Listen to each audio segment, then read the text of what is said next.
Salut à tous, ça fait maintenant 3 ans jour pour jour que je suis devenu freelance et pour fêter ça je me suis dit que j'allais faire une petite vidéo rétrospective de ces 3 dernières années passées à être mon propre patron. C'est pour ça que je te propose aujourd'hui un top 10 des pires erreurs que j'ai pu faire en tant que freelance débutant. Je pense que ça me servira aussi de mea culpa et de thérapie post-traumatique. Et peut-être que ça t'évitera à toi qui me regarde et qui veut peut-être devenir freelance de faire les mêmes erreurs que j'ai fait quand je l'ai commencé. En fait je vais te dire exactement tout ce que j'aurais rêvé de dire à mon moi d'il y a 3 ans. Hein? Quand on fait un stage, on n'est pas forcément super bien payé. Communément, on dit qu'on est payé comme de la merde. Oui, c'est ça, on est payé comme de la merde. Et se trouve qu'un jour, j'ai fini mon stage et le lendemain, je suis devenu freelance. Je suis donc passé du jour au lendemain d'un salaire de 500 € par mois à une paye de 250 € la journée. Un freelance, aussi étonnant que ça puisse paraître, ça coûte moins cher à une entreprise qu'un salarié.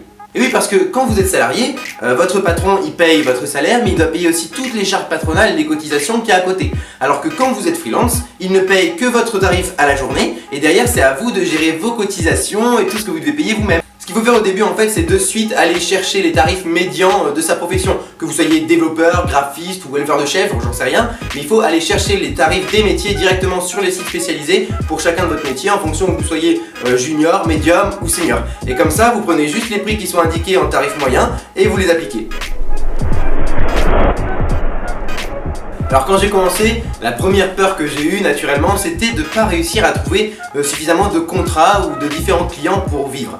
Et sauf qu'au début j'ai eu de la chance parce qu'en fait j'ai pu travailler directement pour un ami à moi. Et en fait au bout d'un moment je me suis rendu compte que j'avais pas forcément besoin de chercher d'autres contrats pour avoir suffisamment d'argent à la fin du mois. Erreur grave. Le problème c'est que quand le contrat était fini et que la production était terminée, eh bien je me suis retrouvé à nouveau sans aucun client, à tout redémarrer de zéro avec aucun réseau de créé. C'est pour ça qu'il faut jamais garder un seul et unique client. Il faut quand même toujours garder des petits contrats, des petites missions avec d'autres clients pour entretenir son réseau en fait. Moi quand j'ai commencé et que je me suis rendu compte que personne n'en avait rien à foutre de moi, je me suis dit bon, faut faire quelque chose. J'ai d'abord refait toute ma vitrine, mon portfolio parce que je suis graphiste et j'ai écrit ce mail là à plus de 500 entreprises en une semaine. Et je me suis dit c'est bon, je vais avoir des contrats qui vont pleuvoir tous les jours. Alors rappelle-moi, t'as eu combien de réponses à tes mails? 2, pourquoi? Et alors ça c'est totalement déprimant au début. Parce qu'une entreprise chez qui tu as envie de travailler, des mails elle en reçoit 100 par jour. En fait aujourd'hui les gens ce qu'ils recherchent c'est beaucoup plus des interactions humaines, des vraies interactions pour savoir directement à qui ils ont affaire et à quel type de personne. Et ensuite le plus important que j'ai compris c'est qu'en fait quand tu es freelance, tu dois pas forcément chercher de nouveaux contrats, c'est l'idée derrière. Mais le mieux en fait c'est de chercher de nouvelles personnes à rencontrer pour grandir ton réseau. Après il faut qu'il y ait un but précis, tu vas pas rencontrer un client juste pour lui demander c'est quoi ta couleur préférée, c'est quoi ton groupe préféré. En bref, un peu plus d'humain et un peu moins de mails. S'il y a une boîte qui te plaît ou un client avec qui tu as envie de travailler, soit tu vas le voir, soit tu l'appelles directement. Et surtout reste toi-même, parce que si tu joues des codes un peu trop professionnels et qui vont trop te dénaturer, tu vas te retrouver avec des clients qui vont pas te correspondre. Et ça c'est pas bien pour l'expérience. Alors quand j'ai commencé, je sortais tout juste de mon stage et j'avais pas un rond de côté. Et l'erreur que j'ai faite, c'est que dès que j'ai touché mon argent, j'ai tout dépensé. Bon concrètement, j'ai tout dépensé pour acheter un ordinateur, pour du matos, parce que c'est mon outil de travail principal. Donc c'était pas non plus si débile que ça. Enfin, je crois pas. Le problème, c'est qu'une fois que j'ai acheté cet ordinateur qui m'a coûté la peau du cul, j'avais assez pour finir le mois. Mais ce que je savais pas à l'époque, c'est que le délai qui peut se passer entre deux factures qui arrivent sur ton compte, Il est totalement aléatoire. parce que le problème, c'est que t'es pas un salarié, tu vas pas toucher ton salaire tous les 5 du mois. Et c'est pour solutionner ce problème de trésorerie qui fluctue de manière un petit peu aléatoire que chaque freelance doit se créer un fonds de roulement. Un fonds de roulement? C'est quoi ça? L'idée d'avoir un fonds de roulement, c'est de pouvoir mettre une somme de côté suffisamment importante pour pouvoir réguler ta trésorerie quand tu as des mois où tu touches pas forcément de facture. Trop de contrats. Alors ça tu vas me dire c'est une erreur plutôt cool, mais en fait ça l'est pas du tout. Quand j'ai commencé j'avais pas un rond de côté et du coup on m'a conseillé de faire un maximum de contrats pour créer mon fonds de roulement justement. Donc je me suis mis à accepter tous les contrats qui arrivaient. Le problème c'est qu'un jour je me suis rendu compte que le mois qui m'attendait allait être composé de 40 jours de freelance. Non mais en fait c'est jouable, il suffit de faire 1 jour et demi de travail chaque jour, sans soirée ni week-end, pendant un mois, ça passe. Gérer son emploi du temps quand on est débutant freelance, c'est vraiment un des trucs les plus tricky qui soit. Parce qu'au début vous êtes disponible par exemple pendant 3 semaines et vous allez faire en sorte de remplir votre emploi du temps, 5 jours par semaine. Mais le problème c'est qu'au bout de la 2e semaine, vous avez des retours non prévus du contrat de la semaine d'avant. Et vous avez peut-être des urgences qui arrivent de clients et qui veulent avoir une disponibilité de votre part le plus rapidement possible. En fait je me suis rendu compte qu'il y avait tellement tellement de choses qui pouvaient faire littéralement exploser mon emploi du temps que je me suis mis à adopter une technique très simple. C'est que maintenant, quand je fais mon emploi du temps, je ne prends que 3 jours maximum par semaine. Admettons, j'ai un contrat de 12 jours, et bien j'essaye de l'étaler sur 3 ou 4 semaines, histoire d'avoir que 3 ou 4 jours de freelance par semaine et de toujours me garder 1 ou 2 jours de sécurité si jamais j'ai un retour imprévu d'un contrat précédent ou si jamais j'ai une urgence qui arrive auquel je peux pas faire face.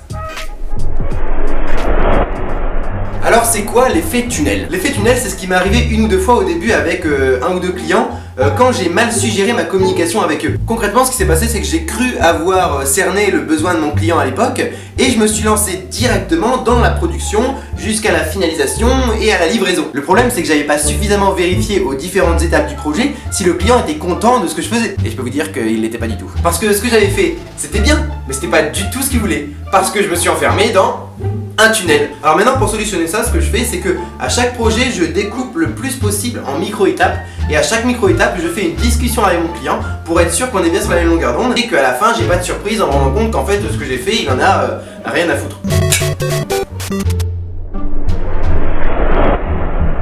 Oui, être trop gentil est un défaut. L'erreur que j'ai faite quand j'ai commencé, c'est que je voulais absolument rendre service au client en fait. J'avais tellement peur de ne pas avoir de contrat que j'étais super gentil et j'acceptais tout ce qui passait. En fait, j'étais un yes man, un total yes man. Ce que j'ai appris depuis, c'est qu'en fait, c'est vraiment nocif de se placer en mode vouloir rendre absolument service parce que vous n'allez pas réussir à être suffisamment professionnel en fait. Des fois, il faut savoir dire non au client. Ça peut durer que le jour où j'ai compris ça, ma vie elle a littéralement changé quoi. Les deadlines intenables. Alors ça, je crois que chaque freelance présent sur cette planète a déjà connu ça au moins une fois. Mais oui, tu sais, c'est ce client qui arrive et qui te demande du jour au lendemain de te faire un site ou 3 vidéos ou une maison en briques pour dans 2 jours et qui va te payer que 6 mois plus tard. J'aurais besoin d'un site internet complet avec e-shop et interface client pour après-demain. Oui, bah pour après-demain, écoutez, si je ne dors pas, que je ne bois pas, que je ne mange pas, que je ne respire pas, c'est jouable. Ah et je pensais à une dernière chose, je me marie demain, mais le problème c'est que j'ai toujours pas de femme, est-ce que vous pourriez me dépanner? Ah mais y a pas de souci, je vais vous prêter ma femme. Le problème c'est que si tu acceptes un contrat comme ça, il peut se passer que 2 choses. Soit première option, par un hasard absolu, tu réussis à faire le contrat dans les temps, mais ce qui veut dire qu'à la fin tu te retrouves dans un état comateux, dépressif et totalement épuisé. Ou la deuxième option, la plus probable, c'est que tu ne parviennes pas à rendre ta production dans les temps. Alors pour résoudre ça, ce que j'ai appris en fait, c'est que il faut vraiment résoudre le problème en amont. Ce que je fais, c'est que je vais essayer de lui trouver une alternative à ce qu'il voulait créer, qui ne va prendre cette fois-ci que 5 jours de travail, mais qui va résoudre le plus possible la problématique qu'il a. Alors ça veut dire quoi, se faire payer au forfait? En fait, il y a 2 types de façons de se faire payer. Bon, au début, j'ai vu que beaucoup de freelance, ce qu'ils faisaient, c'est qu'en fait, on allait leur faire une commande, admettons un site internet par exemple, et en fait, ils allaient avoir un prix fixe pour un site internet. Et tu te rends compte assez vite du problème que tu peux rencontrer dans ce genre de fonctionnement, c'est que, par exemple, tu veux faire construire une maison, et la personne en face va pas te dire, bah votre maison, ça sera 230 000 €. Bah oui, mais attends, j'ai pas dit encore ce que je voulais, je peux faire 20 étages pour ça. Du coup, le paiement au forfait, j'ai arrêté et je suis passé à un paiement à la journée. Là, la différence, c'est que si quelqu'un me demande un site internet, je lui dis, bah voilà, on va payer des jours en fonction du nombre de temps que ça me prend. Si ça me prend 12 jours, eh bien, tu me paieras 12 jours. Si ça en prend 13, tu me paieras 13. Mais c'était pas encore parfaitement parfait. Parce que le problème, c'est que le client, du coup, il avait aucune visibilité sur la durée qu'allait prendre le projet. Pour ça que j'ai trouvé la méthode parfaite, ma méthode personnelle, qui est de faire entre les deux. C'est-à-dire qu'en fait, je fais un forfait, mais le forfait est toujours attaché à un nombre de jours précis. Et au moins, ça donne une certaine idée au client de la durée globale du contrat qu'il est sur le point de me faire faire. La solitude. Quand t'es dans les études, bah voilà, t'as tes soirées avec la promo, tu vois plein de gens, tous les jours t'as des cours différents, etc. Mais du jour au lendemain, dès que t'es freelance, ah bah là c'est fini, laisse tomber, t'es une grosse merde. Tu restes bosser de chez toi et tu vois plus personne. Sans compter que tous tes potes se barrent littéralement à plein d'endroits parce que chacun fait sa vie et qu'ils vont partout en France ou partout dans le monde. Et le problème c'est quand on est freelance, souvent on est tenté de se dire, bah ça y est, je vais enfin pouvoir bosser de chez moi en slip avec mon bol de cornflakes à la main. C'était mon rêve au début, hein, honnêtement. Le plus important quand t'es freelance, c'est surtout de ne pas t'isoler. Il y a plusieurs choix pour ça. Déjà, tu peux aller voir dans les espaces de coworking. Un espace de coworking, c'est des bureaux que tu loues à la semaine ou au mois. Et il y en a de plus en plus partout en France, dans chaque ville et même partout dans le monde. Ou alors tu peux directement, selon ta profession, aller travailler chez ton client ou la boîte pour laquelle tu travailles. Et ce qui est important enfin, c'est surtout de ne jamais trop s'isoler en termes de travail, de pouvoir travailler avec d'autres freelances, avec d'autres personnes de ton métier. Parce que ça, c'est le problème. T'es chez toi, tu travailles, mais le jour où tu veux demander un avis au collègue d'à côté, bah c'est ton miroir et tu vois que ta gueule quoi. Et enfin, je terminerai par une chose, c'est si vraiment tu veux bosser chez toi parce que tu aimes bosser en slip et avoir ton ton bol de cornflakes dans la main, à ce moment-là, il faut vraiment que tu te crées un espace dédié au travail. Un petit bureau dans une pièce séparée avec un écran, ou même dans la même pièce, mais un bureau qui est vraiment ton lieu de travail. Ce qui fait que quand tu vas finir le soir, tu vas pas te retrouver encore une fois dans le même lieu de travail toute la journée. Parce que sinon, ça c'est vraiment un truc qui peut te faire péter un câble. Et voilà pour ce top 10 des pires erreurs que j'ai pu faire en tant que freelance débutant. Alors je te rassure, des erreurs j'en fais encore, je suis pas parfait. Mais le plus important en fait quand on fait des erreurs, c'est de bien les noter et de faire attention à pas les refaire derrière. Et peut-être que toi aussi tu as fait des erreurs que j'ai pas listées, ou alors tu connais des gens qui ont fait d'autres erreurs que j'ai pas pu lister. Alors à ce moment-là, n'hésite pas à les partager en commentaire sur Facebook ou sur YouTube, histoire qu'on puisse un petit peu tous apprendre des erreurs des uns et des autres. En fait on va faire une sorte de psychothérapie de groupe, ça va être absolument génial. Et enfin n'hésite pas à t'abonner à ma chaîne YouTube ou alors à me suivre sur Facebook pour voir mes prochaines vidéos. En général ça va parler d'entrepreneuriat, de start-up, de magie aussi parce que j'aime bien la magie, et puis d'un peu ce que je veux parce que c'est ma chaîne YouTube et que je fais ce que je veux.